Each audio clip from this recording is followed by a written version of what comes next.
வணக்கம். இது ஒரு விழிப்புணர்வுக்கான பதிவு. இன்றைய தொழில்நுட்ப யுகத்தில் புகைப்படங்களை பார்த்துட்டு பெண் பார்க்கவோ மாப்பிள்ளை பார்க்கவோ அணுகினால் ஏமாற்றம்தான் மிஞ்சும்.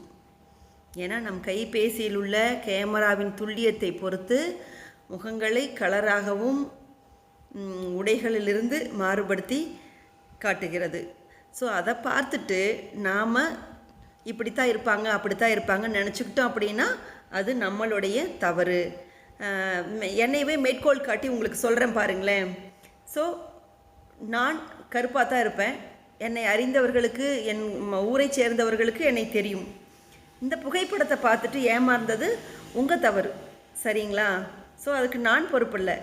இது போல் இந்த விஷயத்தையே நம்ம நிறைய விஷயங்களுக்கு பொருத்தி பார்க்க முடியும். எந்த மாதிரியான விஷயங்கள்னு பார்த்திங்கன்னா, சில நேரம் இந்த எப்படி புகைப்படத்தில் பார்த்து அதில் உண்மைத்தன்மை இல்லையோ, சில நேரங்களில் நம்ம திடீர்னு நிறைய முடிவுகளை எடுத்துருவோம். இதை போல் எடுத்தோம் பிடிச்சோம் கவுத்தோம்னு சொல்லிட்டு நம்மளாம் நினச்சிக்குவோம், இப்படித்தானோ அவர்கள் அப்படித்தானோ அவர்கள் அப்படின்னு சொல்லிட்டு. அதில் இருக்கக்கூடிய உண்மைத்தன்மையை அலசி ஆராய்ஞ்சு அவங்கக்கிட்ட பேசி முடிவுகள் எடுக்காமல் சில நேரம் தடாலடியாக சில முடிவுகள் எடுத்துருவோம்.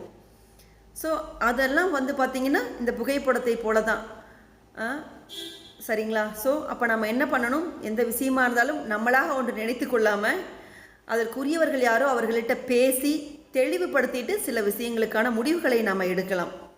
ஏன்னால் கண்ணால் பார்ப்பதும் காதால் கேட்பதும் எல்லாமே போய் தீர விசாரிக்கணும் அப்படிங்கிறது தான் உண்மை.